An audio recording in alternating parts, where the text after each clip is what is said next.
अगर हम जिंदगी की गणित का हिसाब लगाएं तो जन्म से लेकर आज तक अब तक हमने क्या खोया और क्या पाया।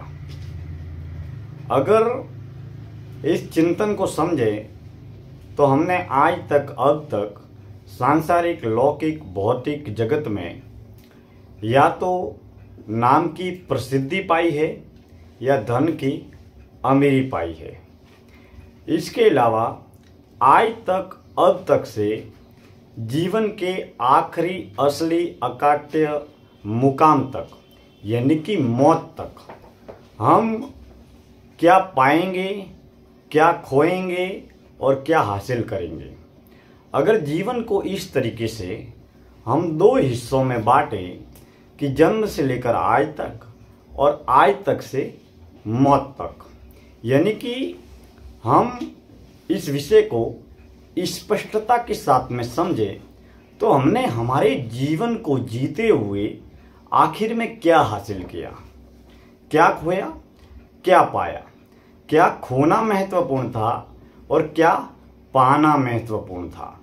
अगर वास्तविक रूप से हम अपने जीवन को समझे तो हमारे पास में भौतिक पदार्थवादी सांसारिक लौकिक धन साधन वस्तु पदार्थों की अपार और अनंत भीड़ जुटाकर हम अपने जीवन को सफल सुखी सक्षम संपन्न मानते हैं। लेकिन क्या चंद पदार्थों की भीड़ जुटाकर हम अपने आप को सफल मानते हैं या संसार गांव समाज पड़ोसी अपने आसपास के सारे लोग हमको सफल मानते हैं और फिर वही चंद पदार्थों की भीड़ जुटाकर यहीं पर छोड़कर चले जाना, क्या यह इस छोटे से मानव जीवन का लक्ष्य है। जन्म से पहले हम कौन थे क्या थे हमें कोई खबर नहीं। जन्म के बाद हम कौन होंगे कहाँ जाएंगे क्या करेंगे इस बात की भी हमें कोई खबर नहीं। और हमने पढ़कर लिखकर बोलकर सुनकर देखकर जो भी पंच इंद्रियों के माध्यम से जो भी ज्ञान प्राप्त किया है उसी ज्ञान के आधार पर हम ये जन्म और जीवन जी रहे हैं।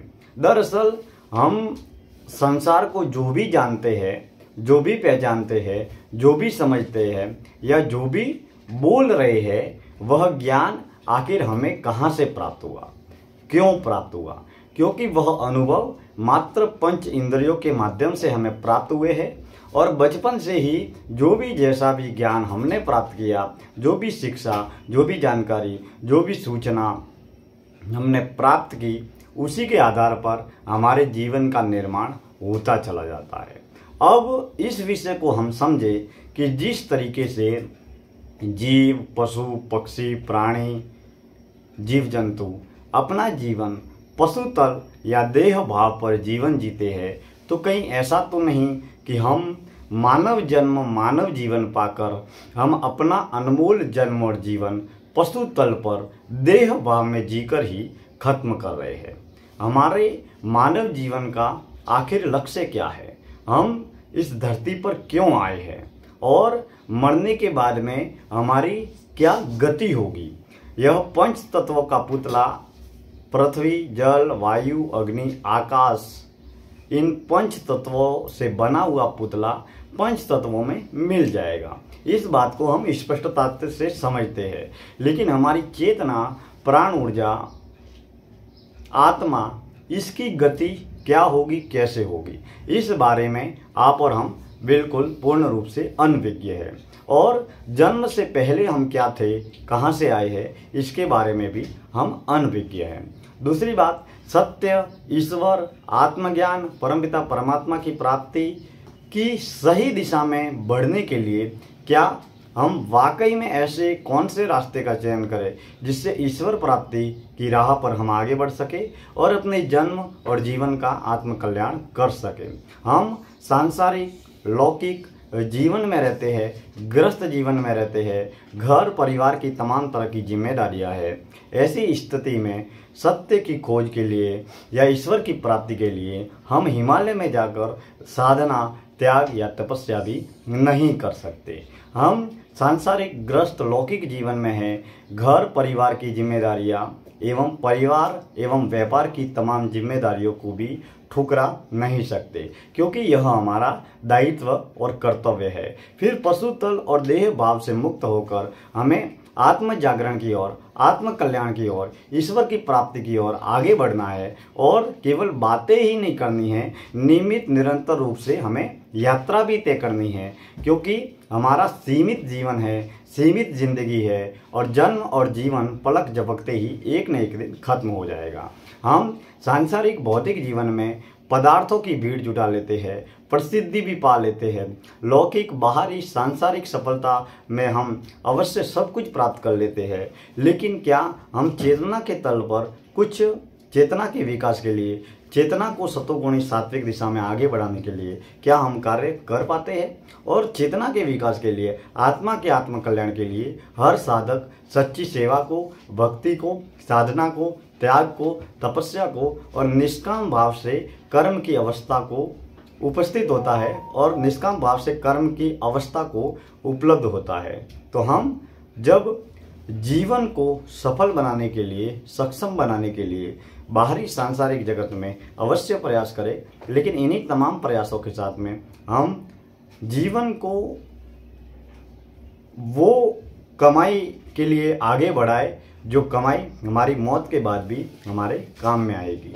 क्योंकि देह संसार की लौकिक यात्रा है और चेतना अदृश्य सूक्ष्म शरीर की यात्रा है, लेकिन हम मौत के बाद में किस अवस्था में होंगे या किस अवस्था में हमारी चेतना शक्ति की गति होगी, इसका निर्धारण हमारे किए हुए तमाम कर्म करेंगे। क्योंकि हम जैसे भी जो भी जिस तरीके की सांसारिक जीवन में समझ के अनुरूप, बुद्धि के अनुरूप, विनय विवेक के अनुरूप जैसे भी जो भी कर्म कर रहे हैं, उसके अनुरूप ही हमारे इस जन्म और जीवन का निर्माण हो रहा है। तो मेरे कहने का तात्पर्य यह है कि हमें कर्मों को लेकर सदैव सात्विक सतोगुणी बने रहना चाहिए और प्रतिपल, प्रति क्षण, प्रति समय के प्रति हमें सजग और सतर्क भी अवश्य रहना चाहिए। और जब तक देह में ऊर्जा है, देह में शक्ति है, तब तक हम नियमित निरंतर गति करते रहते हैं, क्योंकि हमारी संपूर्ण देह का निर्माण भी पंच तत्वों से हुआ है। यह जो शरीर है वो भी एक देह है, लेकिन यह जीवित पदार्थ है और बाकी जो भी चीज़ें हैं वो जीवित पदार्थ भी है और निर्जीव भी है। तो जब तक देह में प्राण ऊर्जा का संचार हो रहा है तब तक हम जीवित कहलाते हैं, और जैसे ही देह से प्राण निकल जाएंगे, देह से आत्मा छूट जाएगी, तो हम अपने आप को मौत की अवस्था को उपलब्ध हो जाएंगे। तो मौत की अवस्था को उपलब्ध होने से पहले जितना हम आत्मा के आत्म कल्याण के लिए सात्विक सतोगुणी कर्म, भक्ति, साधना को प्रति समर्पित रहेंगे, उतना ही हमारा जीवन नियमित निरंतर रूप से आगे बढ़ता चला जाएगा। वो भले ही आप सांसारिक जीवन में हो या फिर किसी भी जीवन में हो। आत्मा के आत्म कल्याण के लिए हमें घर परिवार को न तो छोड़ना है, न व्यापार को छोड़ना है, न संसार को त्यागना है, न दुनियादारी से हमें भागना है, लेकिन हमें केवल जागना है। और जब आपके मन में ईश्वर को पाने की अपार उत्कंठा जागृत होती है, तब आपकी चेतना शुद्धि और भाव शुद्धि स्वतः हो जाती है। तब आपकी वाणी शुद्धि भी होती है, अन्न शुद्धि भी होती है, देह शुद्धि भी होती है, कर्म शुद्धि भी होती है। और जितना कर्म, वाणी, अन्न की शुद्धि की सात्विकता की यात्रा तय करते हैं, उतना ही आपकी भाव शुद्धि भी स्वतः होती चली जाती है। आज की इस चिंतन यात्रा में इतनी ही बातें। हम समय समय पर नियमित निरंतर विविध विषयों को लेकर इस चिंतन यात्रा में आप और हम मिलकर बातचीत करते रहेंगे। बहुत बहुत धन्यवाद।